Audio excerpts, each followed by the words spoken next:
ஆண்டவராக இயேசு கிறிஸ்துவின் இனிய நாமம் மகிமைப்படுவதாக. இந்த நாளிலும் உங்கள் யாவரையும் பார்ப்பதில் மிகுந்த சந்தோஷம். எது தேவனுக்கு பிரியமான ஆராதனை? இன்றைக்கு நிறைய விதமான வர்ஷிப்ஸ் இருக்குல்ல. ஆனால் பைபிள் ஒரு வர்ஷிப் குறித்து சொல்லுது. வர்ஷிப் என்பது வெறும் பாடல்கள் அல்ல, ஒரு செட் ஆஃப் சாங்ஸ் எடுத்து நடத்துறது, அது மட்டும் இல்லை. ஆராதனை என்பது அர்ப்பணிப்பு. அது ரொம்ப விளக்கமாக அப்போஸ்தலனாகிய பவுல் ரோமருக்கு எழுதுகிற நிருபத்தில் சொல்கிறார் பாருங்கள், 12:1. அப்படி இருக்க சகோதரரே, நீங்கள் உங்கள் சரீரங்களை பரிசுத்தமும் தேவனுக்கு பிரியவுமான ஜீவ பலியாக ஒப்புக் கொடுக்க வேண்டும் என்று தேவனுடைய இரக்கங்களை முன்னிட்டு உங்களுக்கு வேண்டிக் கொள்கிறேன். இதுவே நீங்கள் செய்யத்தக்க புத்தி உள்ள ஆராதனை. வேதத்தில் புத்தி உள்ள ஆராதனை கர்த்தர் சொல்கிறார். எது? Offering as as a holy sacrifice.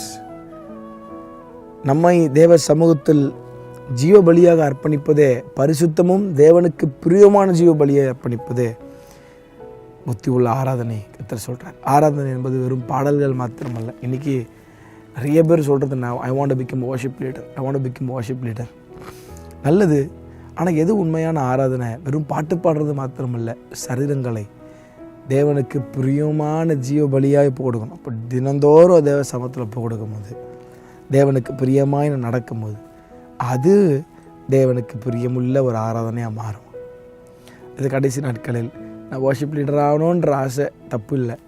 ஆனால் எது உண்மையான ஆராதனை என்று தெரிந்து கொண்டு நான் தேவனை ஆராதிப்பது ஒரு உண்மையான ஆராதனையாக இருக்கும் என்பதை நான் விசுவாசிக்கிறேன். தேவனுக்கு பிரியமான உங்கள் சரீரங்களை, offer every part of your body as a holy sacrifice அப்படின்றார். உள்ள அசுத்தத்தை வச்சுட்டு சரீரத்தில் ஆண்டருக்கு பிரியமில்லை நடந்துட்டு தேவன் ஆலயத்தை கஷ்டப்படுத்திட்டு நான் ஆராதனை பண்ணுவேன்றதில் ஒரு பிரயோஜனம் கிடையாது. கர்த்தர் அந்த ஆராதனை அறிவிருக்கிறார்.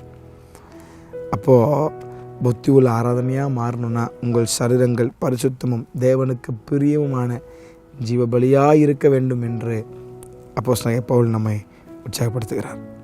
சிந்திப்போம், தேவனுக்கு பிரியமான ஆராதனை செலுத்துவோம். கர்த்தர் தாமே நம் யாவரையும் ஆசீர்வதிப்பாராக. ஆமென்.